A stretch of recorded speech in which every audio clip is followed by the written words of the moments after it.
अस्सलाम वालेकुम, मैं हूं डॉक्टर ज़िल्ले हुमा और आप देख रहे हैं द एम्पावर्ड माइक।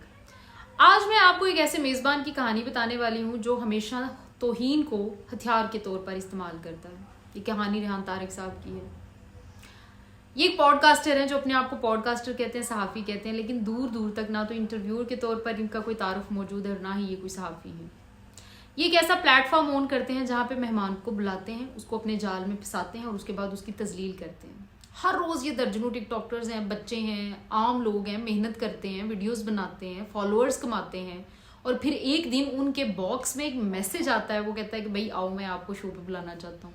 वो समझते हैं कामयाबी आ गई है, उनकी मेहनत पहचानी गई है। उन्हें लगता है कि कोई उनकी बात सुनेगा, कोई उनके साथ उनके ख्वाबों को सामने लेकर आएगा, उनकी स्ट्रगल, उनकी कहानी, उनकी हकीकत सब कुछ लोगों के सामने आएगी। वो अपनी स्ट्रगल जाके लोगों को बताएंगे कैमरे के सामने बैठकर, लेकिन उन्हें पता ही नहीं है कि वो तो एक ट्रैप में जकड़े जा रहे हैं।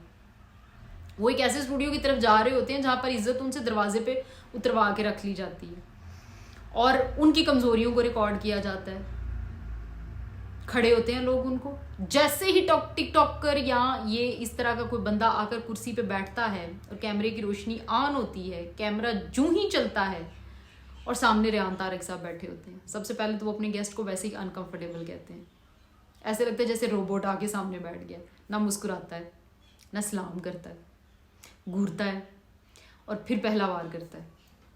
सबसे पहला वार को क्या करता है? बताओ तुम में असल टैलेंट क्या है? अब मेरे सामने कोई बंदा बैठ के मुझे इंटरव्यू के लिए बुला लो और मुझे कि बताओ तुम में असल टैलेंट क्या है। वायरल कैसे होगे तुम? किस्मत अच्छी थी तुम्हारी, बस डांस कर लिया, ये शक्ल अच्छी, और भी कुछ चीज़ है तुम में? ये सवाल नहीं होते, ये तंज होते हैं। जब आप अगले बंदे के अंदर टैलेंट ही कोई नहीं था तो आपने उसको किस बेसिस पे बिठाया, बुलाया, इनवाइट आपने क्यों किया? उसकी कोई तो कंट्रीब्यूशन थी तो आपने उसको इंटरव्यू के लिए बुलाया ना। ये तंजिया जुमला, ये हमले हैं। ये सोच समझ कर हमले किए जाते हैं और रेहान तारिक साहब इंतजार करते हैं कि किस वक्त उनके मेहमान की आंखों से चमक खत्म हो जाएगी, किस वक्त वो उनकी आवाज़ जो है वो दब जाएगी, किस वक्त वो बोलते बोलते रुक जाएंगे, क्योंकि उसको पता है कि यही क्लिप वायरल होना है।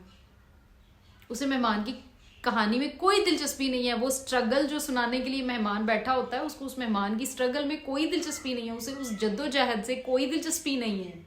उसे सिर्फ एक लम्हा चाहिए जिसके ऊपर लोग कमेंट करते हैं कि आज तो रेहान भाई ने अगले बंदे को फारग कर दिया। लोगों के भी टेस्ट माशाल्लाह से बड़े अच्छे हैं और लोग इतने माशाल्लाह से पॉलिश्ड है in term of consuming the content कि उनको लगता है कि ये रेहान भाई ने तो बस आज हीर ही कर दिया। और हमारे टेस्ट इतने खराब हो चुके हैं, वो हर मेहमान के साथ यही सलूक करता है। उसका मकसद समझना है ही नहीं, उसका मकसद तो दूसरों को छोटा दिखाना है। और ये सिर्फ इस टिकटॉकर की कहानी नहीं है जो रिसेंटली हुई है। इससे पहले भी रेहान ने जितना फेम लिया है वो इन टिकटॉकर्स के नाम पर लिया है।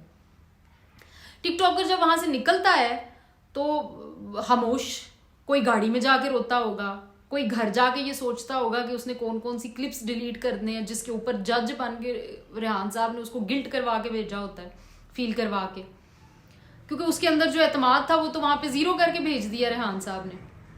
रेहान साहब का जो तंज है वो लोगों के अंदर से वो चीज भी जिसके ऊपर वो काम कर रहे होते हैं वो नोच कर ले जाता है। फिर वो वीडियो अपलोड होती है, उसके अंदर वो मौसीकी डालेगा, वो उसके अंदर सेंसेशनल किस्म की एडिटिंग करेगा और लोगों के चेहरे बेनकाब करने के नाम के ऊपर वो फेम ले लेता है। ये रेहान साहब का कूल टैलेंट है।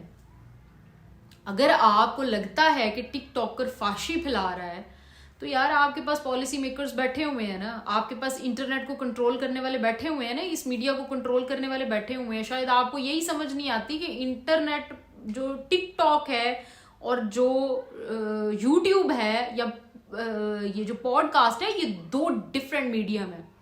इनको आप सेम कंसीडर ना करें। टिकटॉक संजीदा लोगों के लिए नहीं है, टिकटॉक तफरी के लिए है और पॉडकास्ट संजीदा लोगों के लिए है। 2 घंटे का पॉडकास्ट और 20 सेकंड की टिकटॉक देखने वाली ऑडियंस सेम नहीं होती, ना ही उनकी चॉइसेस सेम है, ना उनकी प्रायोरिटी सेम है, ना उनके टेस्ट सेम है। तो आप उन दोनों को जज कैसे कर सकते हैं कि वो बड़ा अच्छा कंटेंट प्रोड्यूस कर रहे हो, टिकटॉकर बड़ा गलत किस्म का कंटेंट प्रोड्यूस कर रहा है? पॉलिसी मेकर से आप ये सवाल करें कि वो चाइना जैसा मॉडल क्यों नहीं लेकर आते कि चाइना ने बहुत अरसे तक अपना इवन जो सर्च इंजन है वो भी कंट्रोल किए रखा, क्योंकि वो अपनी ऑडियंस को कुछ महसूस चीजें हैं जिनसे एक्सपोज ही नहीं करना चाहते थे। تو آپ ان سے سوال کریں. یہ سوال ٹک ٹاکر سے کرنے والا تو ہے ہی نہیں. جو کل کمائی ہے ریحان طارق صاحب کی وہ یہ ہے کہ لوگوں کو بلاؤ, بے عزت کرو, ان کی عزت کی دھجیاں اڑاؤ اور اس کے بعد ان کو ٹاٹا بائی بائی کر دو. خود ویوز لے لیتے ہیں, ان کی بلا سے کوئی ڈپریشن میں چلا گیا, کوئی جو ہے وہ کسی نے گھر جا کے پتہ نہیں رات کیسے گزاری ہوگی, اس سے ان کو کوئی لینا دینا نہیں ہے. یہ ظلم ہے, یہ کرویلٹی ہے. جب وہ جرنلسٹ اور وہ انٹرویو لینے والا بندہ جس کو اندر ایمپتھی نہیں ہے, ایمپتھیٹک ہونا نہیں ہے آتا, جس کو اگلے بندے کی سچویشن کو سمجھنا نہیں آتا, وہ کسی کا انٹرویو کیا لے گا, اور وہ اس انسان کے اندر کا انسان کیسے نچوڑ کر باہر نکالے گا. اور ٹک ٹاکر وہ تھوڑا طبقہ ہوتا ہے کہ جن کو جو مطلب ایک ڈفرینٹ کائنڈ آف آرٹسٹس ہے وہ لوگ. تو اس لیے ایک ایسا بندہ جس کو کم بولنا آتا ہے یا جس کو آپ کی طرح لفظوں کو توڑنا مڑوڑنا اور لفظوں کے ساتھ کھیلنا نہیں آتا, پلیز اس بندے کو بلا کے اس قسم کی توہین اور تضحیق جو ہے وہ نہ کیا کریں. ہم آنے والی ایپیسوڈز میں اس کا مزید جو ہے وہ تیا پانچا ایک کریں گے. سو مزید اس کو جاننے کے لیے دیکھیے نیکسٹ پارٹ اور stay tune with my channel. شکریہ.